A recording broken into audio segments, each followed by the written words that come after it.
मैहर शहर के सबसे बड़े शासकीय संदीपनी विद्यालय की तस्वीर सरकारी शिक्षा व्यवस्था के उन दावों पर गंभीर सवाल खड़ी कर रही है, जिनमें बच्चों को बेहतर शिक्षा, आधुनिक सुविधाएं और सुरक्षित वातावरण उपलब्ध कराने की बात कही जाती है।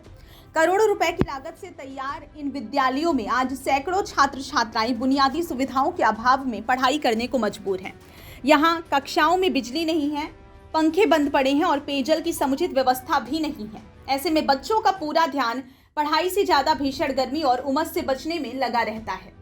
तपते कमरे में बैठकर पढ़ाई करना उनके लिए किसी परीक्षा से कम नहीं है। स्कूल का वातावरण इतना असहज हो चुका है कि कई बच्चे लगातार पसीने से तरबतर रहते हैं और गर्मी के कारण उनकी तबीयत भी बिगड़ने लगी है। गर्मी और उमस का सबसे अधिक असर मासूम बच्चों के स्वास्थ्य पर पड़ रहा है। विद्यालय में पढ़ने वाले कई छात्र छात्राओं ने चक्कर आने, सिरदर्द, घबराहट और बेचैनी जैसी समस्याओं की शिकायत की है। स्थिति तब और गंभीर हो जाती है जब प्यास लगने पर उन्हें पर्याप्त मात्रा में स्वच्छ पेयजल भी उपलब्ध नहीं हो पाता। ऐसे हालात में यह सवाल उठना स्वाभाविक है कि आखिर इन बच्चों की जिम्मेदारी किसकी है।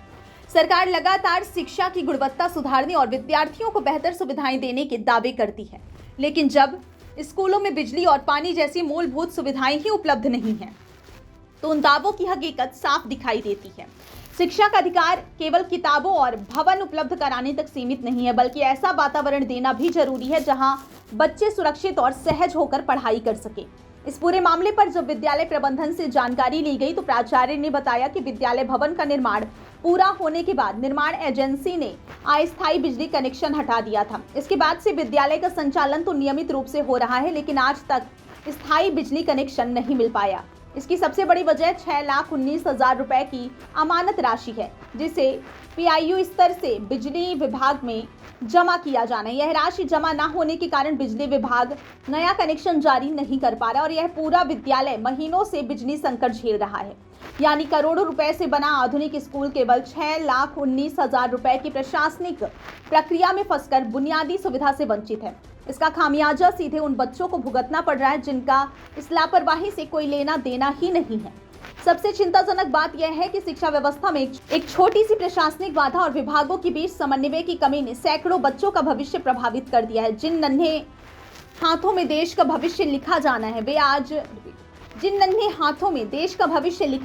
वे आज गर्मी से परेशान होकर अपनी कॉपियां संभाल रहे हैं। स्कूलों को शिक्षा का मंदिर कहा जाता है, लेकिन यदि वहां पढ़ने वाले बच्चों को बिजली, पानी और सुरक्षित वातावरण जैसी बुनियादी सुविधाएं भी न मिल सकें तो यह व्यवस्था की संवेदनहीनता को उजागर करता है। सर, हम टीचर्स की कोई गलती नहीं है। लाइट नहीं आती, वो बोलते हैं कि आप जाओ, बाहर जाओ, अच्छे से बैठो। टीचर्स की नहीं है, लेकिन हाँ, इसमें गलती ये है कि बिल्डिंग का काम इस साइड चल रहा है, लाइट नहीं है। वो पानी की व्यवस्था करते हैं, पानी कैनों से मंगवाते हैं, बाहर रखवाते हैं, हमें जाने भी देते हैं। इसमें टीचर्स की ज्यादा गलती नहीं। हाँ है, गर्मी नहीं है, लाइट भी रहती है, चक्कर बच्चों को मारता है तो सर यहाँ ना प्रार्थना करवा के फ्लोर पे करवाते हैं ताकि बच्चों को इतनी परेशानी न जाए। बस संदीपनी में विगत 15 दिनों से लाइट नहीं है, बच्चे बेहोश हो रहे हैं, क्या करेंगे? इसके लिए हम सुधारने के लिए कोशिश करेंगे, क्योंकि अभी बरसात है तो कहीं खंभे गिर रहे हैं तो कहीं तार कट रहे हैं, तो ऐसे समस्या आ रही है। नहीं, बिल के कारण नहीं, आने वाले समय में सारी चीजें सुविधा हो जाएगी। जैसे इतनी अच्छी सुंदर बिल्डिंग हुई है वैसे हर सुविधा हो जाएगा। आप लोग भी सहयोग करें। धन्यवाद।